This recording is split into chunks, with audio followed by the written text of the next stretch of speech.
request to do a book reading. So, that's exactly what I'm going to do.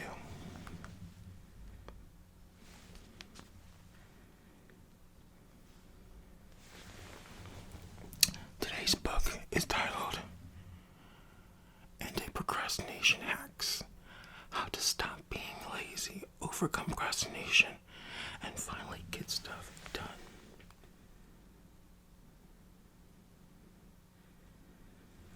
I'll read maybe a chapter or two of this. Okay, let's go. Introduction. Victor Hugo was quite a man. He is one of the greatest, best-known writers France has ever produced. Among his many incredible works are such classics as Les Miserables and The Hunchback of Notre Dame. His works and accomplishments are considered to be so great that his portrait was placed on the French banknotes.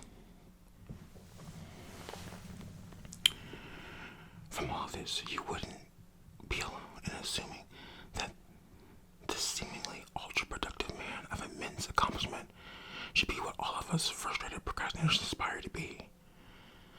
That the great Victor Hugo was the epitome of motivated productivity and procrastination antithesis. Well, this assumption, surprisingly, couldn't be further from the truth. The great French poet and novelist suffered from terrible bouts of procrastination. In late 1829, Hugo made an agreement with his publisher. He would write a new book titled The Hunchback of Notre Dame. Unfortunately, the famous French author managed to find more interesting things to do. Instead of writing the book, Hugo spent the next year, that's right, pursuing other projects, entertaining guests, and endlessly partying. Understandably, his publisher had finally had enough of all his endless procrastination, and so took matters into their own hands, deciding to issue him a deadline, and a formidable deadline it was. Due by February 1831, Hugo had less than 6 months to finish the book. Despite the tight deadline, Hugo, the master procrastinator he was, still found himself not doing any work. So Hugo devised a clever plan to combat his unkillable urge to procrastinate. He would strip himself butt naked and have his servant hide his clothes, not returning them until the appointed hour. Unable to leave the house and go distract himself, Hugo remained in his study each day, writing furiously until he finally finished the book. The strategy worked, and The Hunchback of Notre Dame was published 2 weeks early. And it's not just Victor Hugo. Herman Melville used to have his wife literally chain him to his desk in order to get himself to finish the epic novel Moby Dick. Unsurprisingly, this extreme method worked. Not only did he finish the book, but Moby Dick is now also almost universally listed as one of the greatest works of fiction ever written.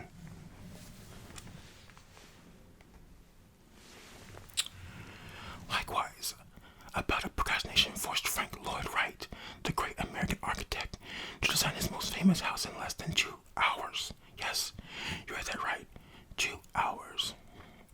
In 1934, a wealthy Pittsburgh businessman named Edgar Kaufman commissioned Wright to create a house in rural Pennsylvania, Falling Water. In November, Wright went over and took a look at the site and wrote to assure Kaufman that he was working on the plans. In reality, though, Wright hadn't so much as pulled out a piece of drawing paper. Much to Wright's surprise and likely horror, Kaufman called him up early one Sunday morning in September of 1935, announcing that he was on his way over and looking forward to seeing the design. In the time it took Kaufman to drive up from Pittsburgh, Wright calmly finished his breakfast and, with a group of extremely nervous apprentices watching on, drew up the plans for the house. Funnily enough, Falling Water was listed as a National Historic Landmark in 1966, and and is listed by the Smithsonian Institution as one of the 28 places to visit before you die. The problem of procrastination is not a new one either. Even thousands of years ago, men and women wrestled with perils of procrastination.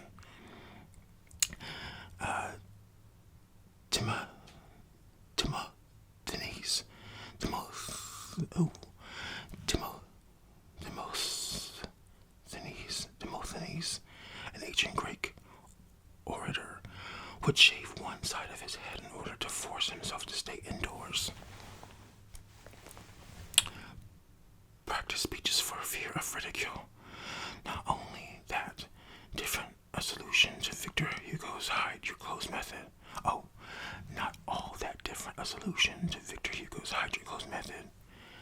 Despite procrastination having plagued humankind since the beginning of history, it can be defeated. And no, you don't need to hide your clothes or chain yourself to a desk. Procrastination is undoubtedly a massive problem. It is cause of immeasurable frustration. It can stop us from achieving our goals. It burdens us with stress, anxiety, and an unpleasant combination of self-loathing and guilt. Worst of all, procrastination prevents us from reaching our full potential. Fortunately, procrastination is something that can be overcome. That's exactly what this book is for. This book contains carefully curated collection of techniques and approaches to overcome procrastination and finally get things done. To dive right in and discover the most effective ways to beat procrastination and, in process, achieve your goals. Number 1, why intelligent people procrastinate and how not to. Once upon a time, there lived an intellectually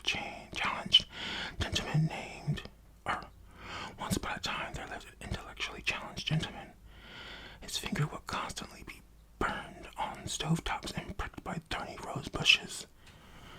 The reason these undoubtedly painful events kept on happening again and again was because this poor man was unable to foresee the consequences of his actions. Whereas a Grandmaster of chess might see seven moves ahead, or an entrepreneur might be able to visualize their business strategy. The mental handicap of this fictional man allows no such ability. This makes him fun at parties. After all, he's pretty much permanently drunk. He says and does things while mentally incapable of foreseeing the consequences. Counterintuitively, though, this dullard is jaw-droppingly productive. Jaw-droppingly productive. No joke. Procrastination. He's literally never done it. Never. Not once. He tackles tasks head on and gets them done lightning fast. Now, how on earth is this? Here's how. He is unable to foresee how difficult, tedious, and enjoyable doing the task will be. Consequently, all motivation and temptation to procrastinate is gone. He just does stuff without thinking about it. Ironically, for this reason, intelligent people are more often the ones that feel the urge to procrastinate. This is because they are more likely to see and think about consequences. It's going to be boring. It's going to be difficult. I might make a mistake. What if it's not done properly? I don't want to do this. And on, and on, and on again.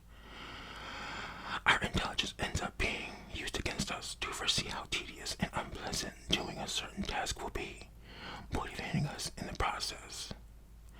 But the dummies of the world often just do whatever it is in front of them. No thoughts of consequences. No thoughts of anything much, really. They just plow on like a mindless tractor. But there's a lot that us procrastinators can learn from these inadvertently productive people. Us procrastinators, the smart people we are, often end up placing ourselves in psychological jail cell. As a result, we end up procrastinating. We discourage and demotivate ourselves, causing ourselves to procrastinate by overthinking. So what is it that we learn from all this? Well, first of all, our bodies have a visceral response to thoughts and images we feed it. see someone accidentally slice their finger while chomping up fruits, we cringe and feel, at least in a certain way, as if we too had cut our fingers. The same things happen when we start thinking about doing our taxes and any other not so enjoyable work that needs to be done. A mere glance at your tax form or to-do list can set intelligent brains on a mental tangent of negative thought patterns that go deep. They paralyze one from taking action. Unfortunately, all of this overthinking not only gets us nowhere, but it freezes us. This is best summed up by the following Chinese proverb. Talk does not cook rice. So what's the solution? Develop the next action habit. Develop the next action habit 2. The secret of getting ahead is getting started. The secret of getting started is breaking your complex, overwhelming tasks into small, manageable tasks and starting on the first one. Mark Twain.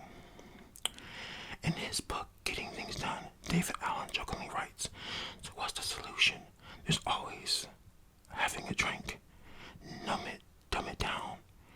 He notes that alcohol suppresses people's negative self-talk and uncomfortable visions, giving them an initial energy boost.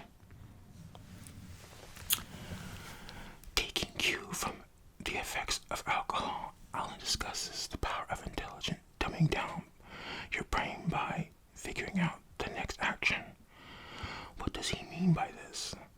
Allen suggests shifting your focus from all the possible negative outcomes and unpleasantries, overwhelming and stressing you out in the process, to simply taking the next teeny physical action.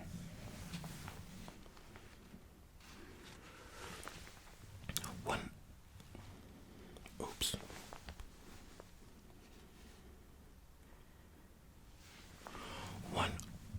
open up Keynote or PowerPoint and name your presentation, or search Google for images to put in your presentation, or write the first 5 words of the article or blog post. To stop procrastination, shift your focus from the overwhelming immensity of the entire forest to just a single tree. Focus only on the next physical action needed to move forward and do it. The reason this is one of the most effective ways to combat procrastination is because you shift your focus from something overwhelming to something your mind perceives as doable, rather than feeling overwhelmed and thus tempted to procrastinate. Your mind enthusiastically says, hey, I can do this. It's easy. It's as easy as. Although nothing changes in reality, this shift of focus makes a huge difference. It's the difference that makes a difference. It's the difference that makes a difference. So, wherever you feel the urge to procrastinate creeping its way back again, whenever you feel the urge to procrastinate creeping its way back again, break down whatever you are doing into something smaller, simpler, more doable.